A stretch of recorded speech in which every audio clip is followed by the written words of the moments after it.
नारायण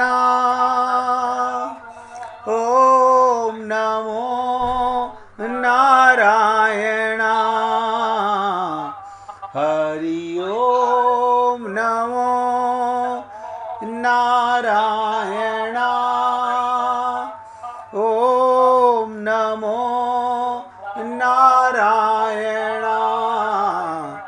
हरि ओम नमो नारायण ओम नमो नारायण हरि ओम नमो नारायण ओम नमो नारायण। सभी पुण्य आत्मा बहुत ध्यान से सुनिएगा। अभी साधना का चर्चा चलेगी। लास्ट के 20 मिनट मैं आपको साधना का दूसरा तरीका बताऊंगा और आप सब करने का प्रयत्न करेंगे। उस समय हम सब लाइव हो जाएंगे। अब 20-25 मिनट एकाग्रचित होकर के सुनिएगा। मैंने कई बार आप लोगों से निवेदन किया कि प्रेम गली अति सांकरी, जामे दो ना समाए। अब आप क्या सोचते हो, हम पति पत्नी आपके एक साथ दर्शन नहीं कर सकते? हम मंदिर में एक साथ नहीं जा सकते?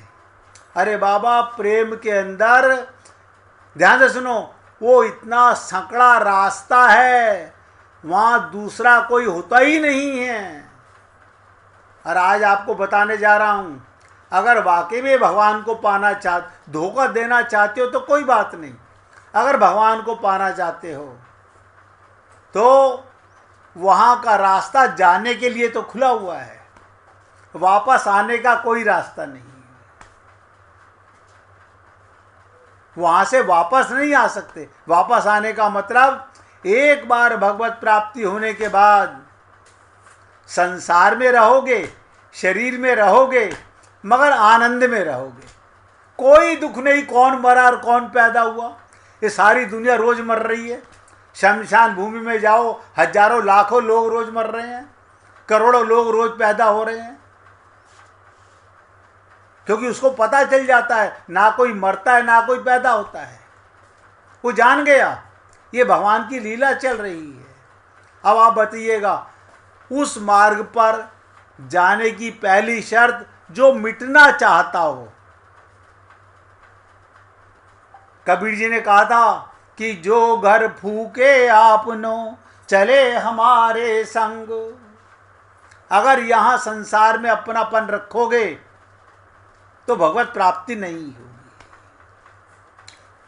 कड़वे शब्द हैं, आपको अच्छे नहीं लगेंगे, क्योंकि हमारा मन जहां देखी तवा परात, वहां बिताई सारी रात। सब नौटंकियां हैं संसार की।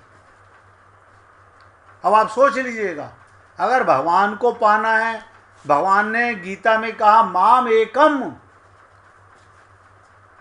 सारे संसार से ध्यान हटाकर मेरी तरफ आना चाहते हो तो मेरा द्वार खुला हुआ है। अब हम संसार के साथ लेकर भगवान को पाना चाहते हैं, इम्पॉसिबल। इसीलिए मैंने कहा वहां पर इतना संकड़ा रास्ता है, वहां दो का प्रवेश नहीं है।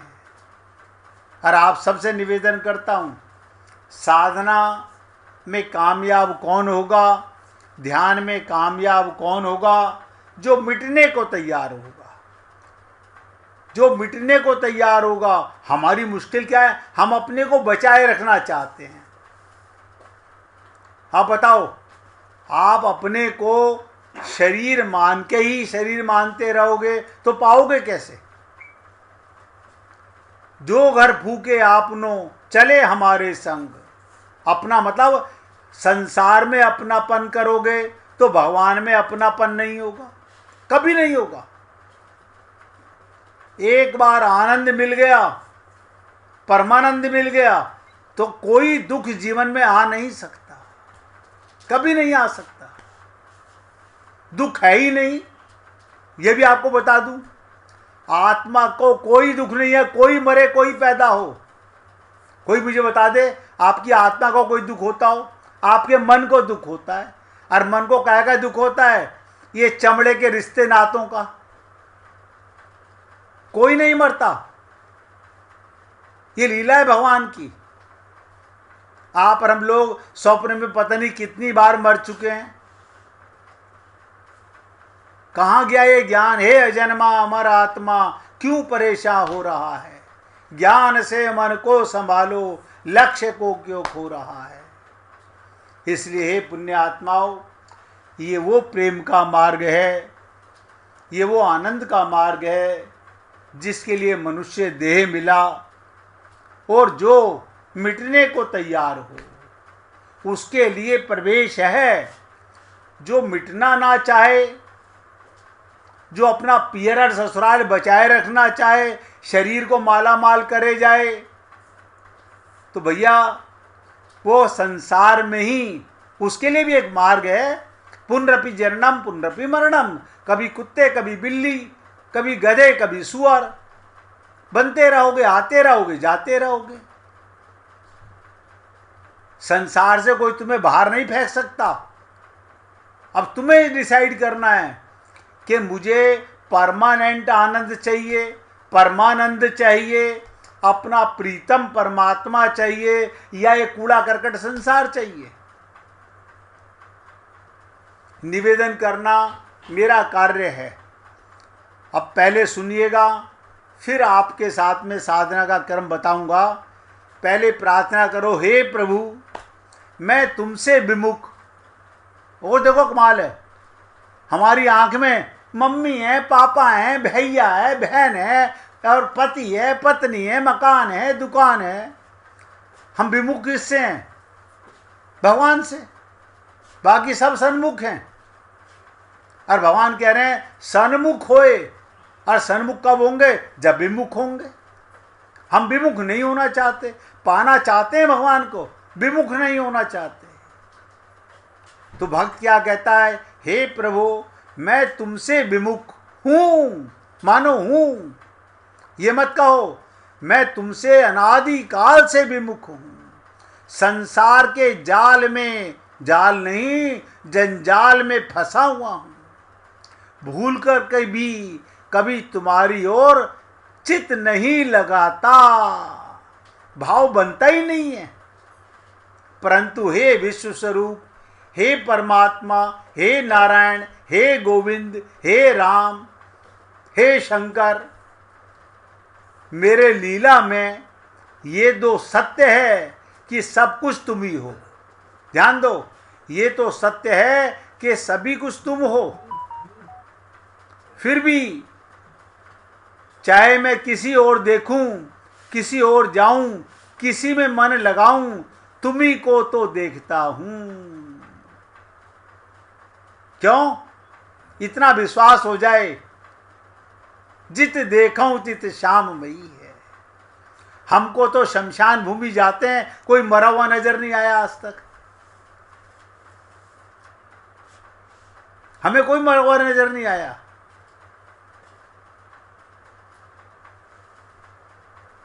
मुर्दा वहां जा ही नहीं सकता। अब बताइए, आप वहां जा रहे हो, मिट्टी को लेके जा रहे हो। पहले कहा करते थे गांव के अंदर, कहां जा रहे हो? मिट्टी में जा रहे हैं। पता था कि आत्मा तो निकल गई।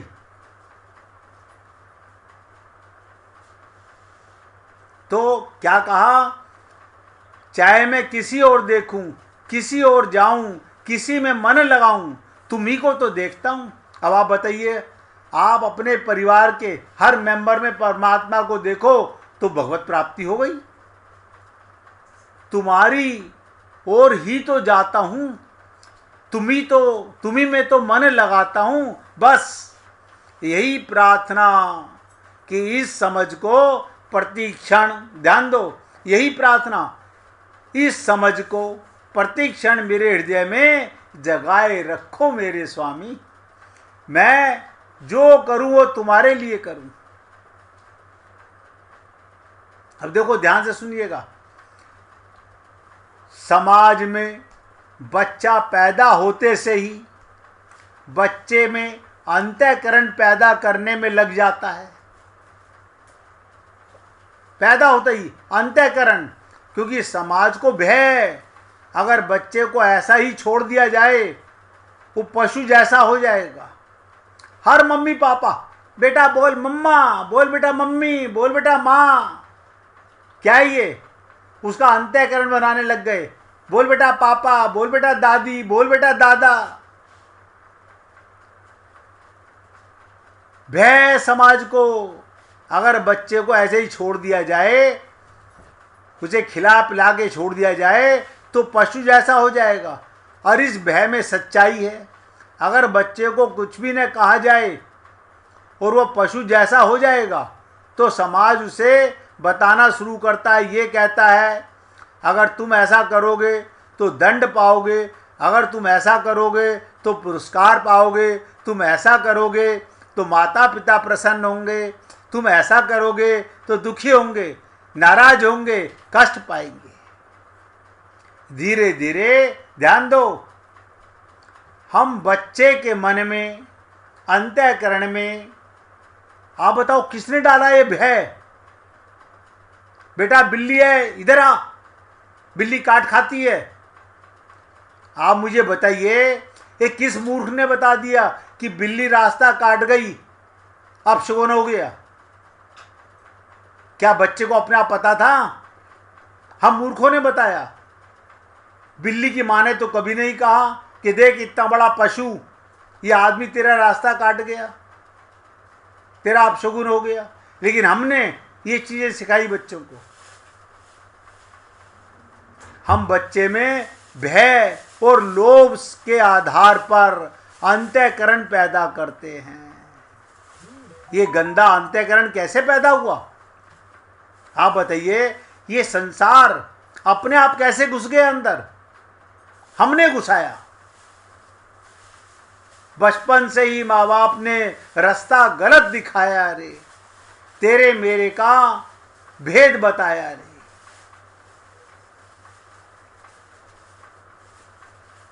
हम कहते हैं तुम ऐसा करो, माँ प्रसन्न है, पिता प्रसन्न है, सब लोग प्रसन्न हैं तुमसे, तुम ऐसा करो, और सब लोग तुम्हारी निंदा करेंगे और सब तुम्हें निंदित कर रहे हैं। तो बच्चे को धीरे धीरे समझ आने लगता है किस चीज से डरे। तो जिस जिस चीज से माँ बाप डराते हैं, नोट करो, जिस जिस चीज से माँ बाप डराते हैं उससे वो डरने लगता है। भय गहरे में बैठ जाता है, वही भय अंतःकरण में घुस जाता है। इसलिए हर समाज का अंतःकरण अलग अलग होता है। हिंदू का अलग, मुसलमान का अलग, ईसाई का अलग, जैन का अलग, सिखों का अलग। अब बताइए, आत्मा अलग अलग नहीं होती। हम गुरुद्वारे में जाएं, सर पे कपड़ा ढको, अच्छा भैया। हम मस्जिद में गए, एक बार हमें मौका मिला सिकंदराबाद जामा मस्जिद में, हम वहाँ आलती पालती मार के बैठे तो वो इमाम साहब बोले जी यहाँ पर तो आपको वज्र आसन में बैठ करके बात करनी पड़ेगी। बताओ, खुदा ये देख रहा है, अल्लाह ये देख रहा है कि तुम कौन से आसन में बैठे हो। हम लोगों ने क्या क्या इजाद कर लिए। हर समाज का अंतःकरण हमने अलग अलग बना दिया। हिंदू का अलग, मुसलमान का अलग, ईसाई का अलग, जैन का अलग, सिख का अलग। आत्मा अलग अलग हो तो कोई मुझे बता दो, अंतःकरण अलग अलग हो तो कोई मुझे बता दो, परमात्मा कोई अलग अलग हो तो बता दो। इसलिए आपसे निवेदन कर रहा हूं, अगर वाकई में अपना कल्याण चाहते हो। अब दूसरी बात बताने जा रहा हूं। देखिए, साधना करने से पहले लोहा गर्म कर रहा हूं। ऐसा मत सोचो, कभी मत सोचना अर्जुन के पास तो कृष्ण थे। हम क्या कहते हैं गीता में, अर्जुन के तो रथ पे भगवान बैठे हुए थे। तुम्हारे रथ पे तुम्हारा बाप बैठा हुआ है। आप मुझे बताओ, कोई माता पिता तुम्हें सांस दे रहा है? कोई धन तुम्हें सांस दे रहा है? कौन है जो आप सो रहे होते और आपको सांस दे रहा है? इसलिए हे पुण्य आत्माओं, ऐसा मत सोचना अर्जुन के पास तो कृष्ण थे, आपके पास तो कोई भी नहीं है। हर अर्जुन के पास कृष्ण है। क्या मतलब? अर्जुन ने अपने रथ की डोर किसको सौंपी थी? भगवान को। ड्राइवर किसको बनाया था? भगवान को।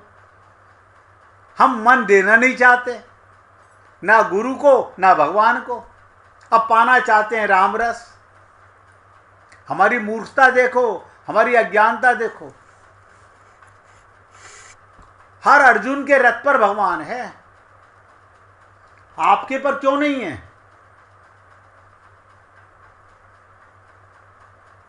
इसलिए मैंने आपसे निवेदन किया, हर अर्जुन के पास कृष्ण है। और जब आप अर्जुन की इस घड़ी में आ जाते हैं, तब आप अचानक पाएंगे कृष्ण मौजूद है। कभी एक बार अपनी मन की लगाम को, बुद्धि के ड्राइवर को भगवान को सौंप के तो देखो, सौंप के तो देखो। लेकिन नहीं, शरणागति कर ही नहीं सकते हम लोग। कृष्ण मौजूद है, आज भी मौजूद है। आपको भी पता चल जाएगा, और आपको जो भी चल रहा है वो कृष्ण कृष्ण ही है। आप का जो भी सारथी है वो कृष्ण ही तो है। आप बताइएगा, आपने ना कभी उससे पूछा, ना कभी उसकी तरफ ध्यान दिया, ना कभी उसकी सुनी। एक प्रेमिका एक से प्रेम करती थी, उसने अपनी डोर प्रेमी को सौंप दी, तो प्रेमी कौन है? मुर्दा है। प्रेमी में भगवान नहीं है। पति को सौंप दी, उसमें भगवान नहीं है। पिता को सौंप दी, उसमें भगवान नहीं। हम भगवान मानते तो नहीं ना, भगवान तो मंदिर में बैठे हुए हैं। हमारी खोपड़ी देखो कितनी संकीर्ण है। आपने कभी उससे पूछा? ना कभी सोचने की कोशिश की। अगर हम आदमी को एक रथ समझ लें, ध्यान दो, हम आदमी को एक रथ समझ लें, तो आपका मन अर्जुन हो गया। और आपके भीतर जो साक्षी चैतन्य है वो कृष्ण है। आपके भीतर वो जो मन को भी देखने वाला है। आप बताइए, आपके मन को आपका पति देख सकता है? नहीं। अगर पति देख ले तो झगड़ा हो जाएगा हमारा आपस में घर में रोज। कोई पति, कोई पत्नी, कोई पिता, कोई बेटा देख सकता है? ना।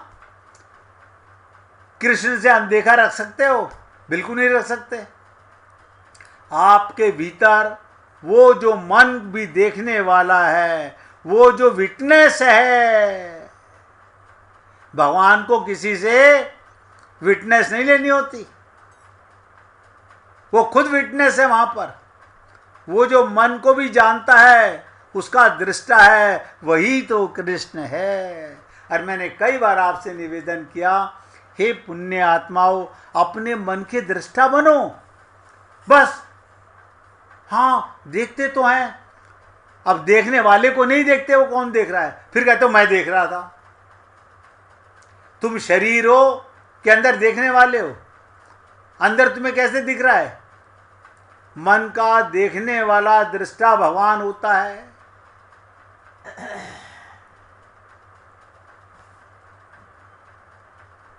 याद रखना, आज परिवार के लोग, समाज के लोग, ये चंडाल चौकड़ी के लोग, जिसे आप हम लोग रिश्तेदार कहते हैं, अगर भीड़ हमें तुम्हें भी कुछ सिखाती है तो गलत कारणों के लिए सिखाती है। अगर ठीक भी सिखाती है तो गलत कारणों के लिए सिखाती है। इसलिए भीड़ से धीरे धीरे हटो। हम हटना नहीं चाहते। हमारी आदत है चिपटे रहने की लोगों में, एकांतगामी नहीं होना चाहते, गलत कारणों के लिए सिखाती है। इसलिए भीड़ से धीरे धीरे हटो, विनम्रता सीखो जरूर, लेकिन समाज के झूठे कुएं से, एक एक शब्द ध्यान देना जो शब्द बोलने जा रहा हूं, समाज के झूठे कुएं से मत पानी पीना। जो ममता मोह आसक्ति का पानी आप लोगों को पी रहा है, वहां जहर घोला हुआ है।